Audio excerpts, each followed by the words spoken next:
that final drive and just the ending in general. Just, I mean, what are your emotions going through that and watching that? That's an Indianapolis Colts home thriller. It was electric in there. I mean, the fans had the energy and the atmosphere through the roof. But that's what we're going to need, you know. And in order to win games like that, we feed off of the fans. We feed off of each other, offense, defense, special teams. So when the energy and the atmosphere is like that, I mean, it's a really hostile environment. Over 200 yards for you today. What were you able to take advantage of against this Denver defense? Definitely being able to take advantage of some of those looks that they gave. A lot of times, you know, they would leave some of the backs, you know, out in the flat. But then also just being able to capitalize on things they wanted to give us.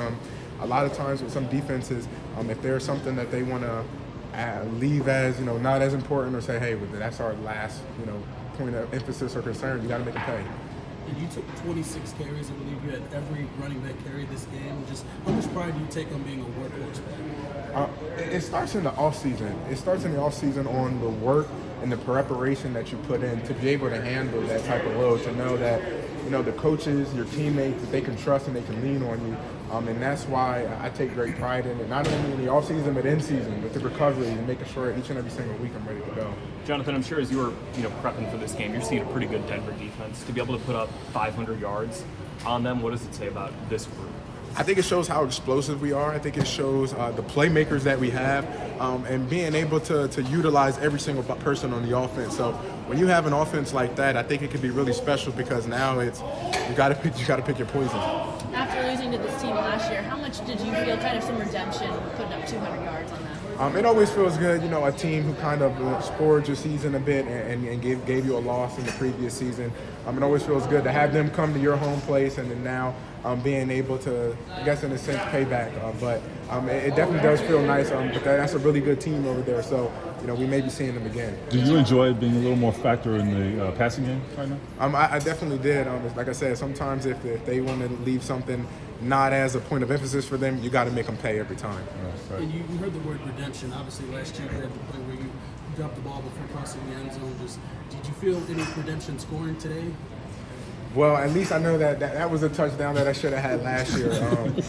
But, you know, new year, new team, not only for our side, but for their side as well. But understanding that was still a great team, a great defense. So however the game shook out, you know, whether I had a touchdown or not, it was just whatever my job, my assignment was, we had to execute at a high level. You've obviously practiced with Daniel, you know, OTAs, training camp, but what have you learned about him now in these two full games to start the season?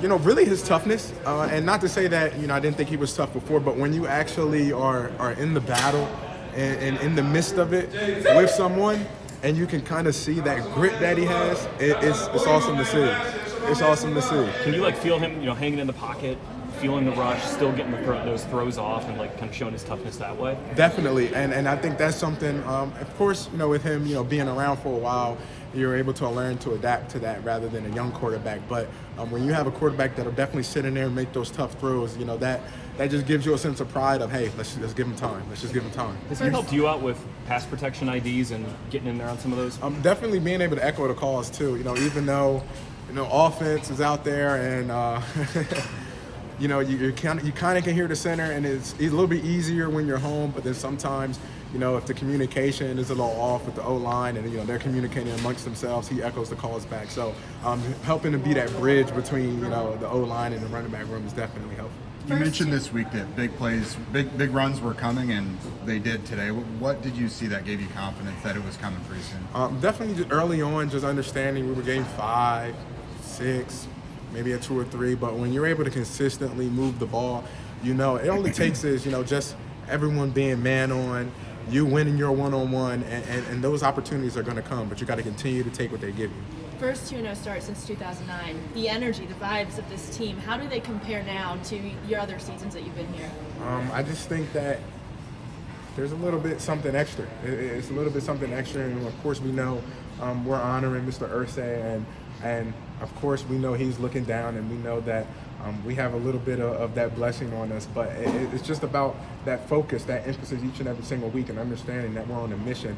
And for us to be able to play for one another, offense, defense, special teams, playing that complementary ball, that's how we're going to win games.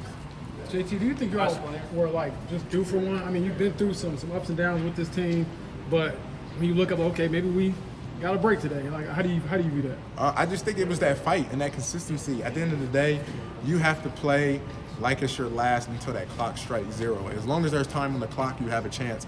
And I think that's just the way and the mentality that we've been playing these past 2 games is every time we're out there, offense, defense, or special teams, we have a chance. We have a chance to make a play. We have a chance to make an impact in this game. And if we continue to do that, we're going to be a really tough team to beat.